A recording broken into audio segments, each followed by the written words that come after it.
Love journey அதான் ஸ்கூல்ல நாங்க ஒன்னா படிச்சோம். எனக்கு அவங்கள 6th இருந்து தெரியும். ஒரு பாயிண்ட்க்கு மேல எனக்கு அவங்களை ரொம்ப பிடிச்சது. லவ் பண்ண ஆரம்பிச்சிட்டேன். அப்படிதான் ப்ரப்போஸ் பண்ணேன். நோ சொன்னாங்க. அதுக்கப்புறம் ஆமா சார், ஆமா ஸ்கூல்லே.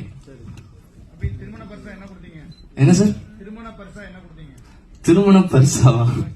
திருமண பரிசா அவங்களுக்கு பர்சனலா சில விஷயங்கள் வாங்கி கொடுத்தாங்க. எங்களுக்குள்ள இருக்க ஒரு சில விஷயங்கள் அது மட்டும் பண்ணேன். அவ்வளவுதான். அதை ரொம்ப நாள் வெளியில சொல்ல முடியாது. பட் ரொம்ப நாள் ஆசை அவங்களுக்கு சில விஷயங்கள் இருந்துச்சு. அதெல்லாம் பண்ணோம். அவ்வளவுதான்.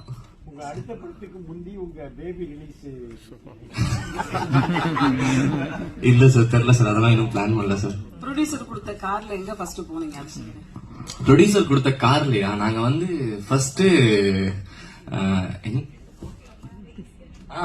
இவங்க ரொம்ப நாளா என்ன ஈஸியார் கூட்டிட்டு போங்கன்னு சொல்லி கேட்டு இருந்தாங்க. நான் கூட்டே போனதுல ஏன்னா பைக் தான் வச்சிருந்தேன். பைக்ல போனா வெயில் அடிக்கும், இன்னொரு டைம் ஆகும்னு சொல்லிட்டு கொஞ்ச நாள் கட் பண்ணிட்டே இருந்தேன். அதை ஃபர்ஸ்டா ஈஸியார் போனோம். பைக் ஐ மீன் கார்ல நாங்க 2 பேரும். அதுதான் ஃபர்ஸ்ட் ட்ரிப். உங்க எடுக்க அடுத்த படத்துக்கு ஹீரோ யாரா இருப்பா? ஏன்னா 100 கோடி வசூல், விஜய், அஜித் அந்த மாதிரி போவாங்க. நீங்க யார தேடுங்க? இல்ல சார், கொஞ்சம் ஆப்பர்ச்சுனிட்டிஸ் வந்திருக்கு. அந்த கதை முடிச்சுட்டு அதுக்கு கரெக்டா இருக்கிற மாதிரி பண்றதுதான் பிளான். இன்னும் அதையும் நன்றி, வணக்கம்.